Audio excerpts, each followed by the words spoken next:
చెప్పండి. రేవంత్ రెడ్డి గారి విదేశాంగ పర్యటనను అడ్డుకోవడాన్ని తెలంగాణ వాదానికి రుద్దుతున్నారు. తెలంగాణ వాదులు ప్రతి ఒక్కరు కూడా దీన్ని ఖండించాలి అని చెప్తున్నారు. దీనికి ఏం చెప్తారు? ఎవరు తెలంగాణవాది? రేవంత్ రెడ్డి తెలంగాణవాదా? నిజంగా రేవంత్ రెడ్డి తెలంగాణవాది అయితే తెలంగాణ ఉద్యమంలో రైఫిల్ పెట్టుకొని తెలంగాణ ఉద్యమకారుల మీదకి ఎందుకు వచ్చిండు? ఈ 3 సంవత్సరాల కాలంలో ఎప్పుడైనా ఆయన నోటి నుంచి తెలంగాణ, జై తెలంగాణ అనే మాట వచ్చిందా? అదేవిధంగా ఈ 3 సంవత్సరాల కాలంలో ఎప్పుడైనా సరే తెలంగాణ ప్రయోజనాల కోసం ఎప్పుడైనా మాట్లాడిండా?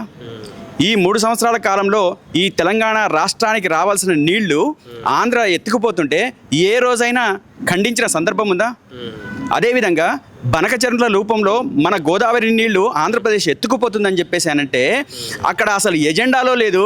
అటువంటప్పుడు మేము ఏం మాట్లాడతామని చెప్పేసి మాట్లాడిన ఈ మురికినోటి ముఖ్యమంత్రి బయటకు వచ్చిన తర్వాత నిమ్మల రామానాయుడు మాట్లాడిందే బనకచర్ల మొదటి అంశమే అది, మొదటి ఎజెండానే అది అని చెప్పేసి మాట్లాడిన ఆయనకి ఏం సమాధానం చెప్పిండని చెప్పేసి ఈయన తెలంగాణ వాది అవుతాడు? ఏ రకంగా అవుతాడు? మీరు ఒక్కసారి ఆలోచించండి. తెలంగాణ రాష్ట్రంలో తెలంగాణ వాదులు స్పందించాలని చెప్పేసి మాట్లాడడం అంటే అత్యంత సిగ్గుచేటుగా ఆయన నోటి నుంచి వచ్చిన పదంగా మేమైతే భావిస్తున్నాం. ఆయన ఎట్టి పరిస్థితిలో ఎప్పటికీ కూడా తెలంగాణ వాది కాదు.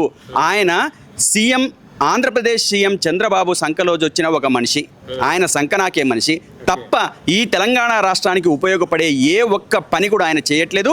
ఈరోజు మన రాష్ట్ర జలాలన్నీ కూడా ఆంధ్ర దోచుకుపోతుంది, మన నిధులన్నీ కూడా ఆంధ్ర దోచుకుపోతుంది. ఈ దోచుకుపోతున్నప్పుడు నువ్వు ఎక్కడైనా కించిత్ మనస్తత్వంతో ఆలోచించి ఎప్పుడైనా తెలంగాణ కోసం, ప్రయోజనం కోసం మాట్లాడిన సందర్భం ఉందా రేవంత్ రెడ్డి గారు? ఈరోజు ప్రెస్ మీట్ పెట్టి నేను అది చేసినా, నేను తెలంగాణ అని చెప్పేసి మాట్లాడుతున్నావు కదా. అసలు నువ్వు ఈ రాష్ట్రం నుంచి గతంలో కేసీఆర్ గారు విదేశాలకు పోతే డబ్బులు దోచుకున్నది దాచుకోవడానికి అని చెప్పేసి మాట్లాడనేవే, మరి అదే మీ ఉప ముఖ్యమంత్రి భట్టి విక్రమార్క దోచుకున్నది దాచుకోవడానికి వెళ్తేనే కదా ఇమిగ్రేషన్లో పట్టుకున్నది. మరి ఈరోజు నిన్ను బయటకు పంపించారంటే కూడా అదే కావచ్చు కారణం. అంటే వేరే వాళ్ళ మీద బట్ట కాల్చి మీదేసినావు కదా. ఈరోజు ఎగ్జాక్ట్గా మళ్ళీ 3 సంవత్సరాల తర్వాత నీకు అదే శాస్తి జరిగింది. అదేవిధంగా మేము ఇప్పుడు బీజేపీ అడుగుతున్నాం. బీజేపీని సూటిగా అడుగుతున్నది ఏంటంటే, దొంగతో మీ దోస్తానే ఏందో చెప్పండి. ఓటుకు నోటు దొంగ కావచ్చు, తెలంగాణ ద్రోహి కావచ్చు, ఇతనితో దోస్తానేంది? గల్లీలో దోస్తులు అంటే గల్లీలో కుస్తీలు, ఢిల్లీలో దోస్తులు. ఇది మీ వ్యవహారం. మీరు ఎందుకు చెప్పట్లేదు? రేవంత్ రెడ్డి అమెరికా పర్యటనను మేము అడ్డుకున్నామనడానికి మీరు కారణాలు ఒకే ఒక్క పదంతో ఎందుకు చెప్తున్నారు? ఈనోపా పర్యటన ఎందుకు చెప్తున్నారు? ఏం చేసిండో చెప్పండి. దొంగతనం చేసిండా? నేరం చేసిండా? మాదక ద్రవ్యాలు సప్లై చేసిండా? ఇక్కడ నుంచి డబ్బు తీసుకెళ్ళిండా? హవాలా డబ్బులు తీసుకెళ్ళిండా? లేకపోతే ఇక్కడ దాచుకున్న డబ్బులు తీసుకెళ్ళిండా? ఈ తీసుకెళ్ళిన డబ్బులకు లెక్కలు చెప్పట్లేదా? ఏం చేసిండో కేంద్రం బయట పెట్టాలి. కేంద్రం బయట పెట్టనంత వరకు వీళ్ళిద్దరూ దొంగలే. వాస్తవ పరిస్థితులు ఏందో చెప్పాలి, వాస్తవం ఏందో చెప్పాలి. ఆయన పర్యటనని ఎందుకు అడ్డుకున్నారో ఖచ్చితంగా కేంద్రం బయట పెట్టాలి. లేకపోతే మీ రహస్య ఒప్పందాలు ఏందో కూడా బయట పెట్టాలి.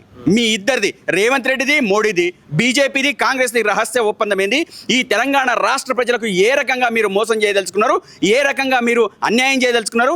ఏ రకంగా తెలంగాణ ప్రజల ఆత్మగౌరవాన్ని అంతర్జాతీయ క్షేత్రంలో తాకట్టు పెట్టినరో మీరు చెప్పాల్సిన బాధ్యత మీ మీద అని చెప్పేసి ఈ సందర్భంగా మేము డిమాండ్ చేస్తున్నాం.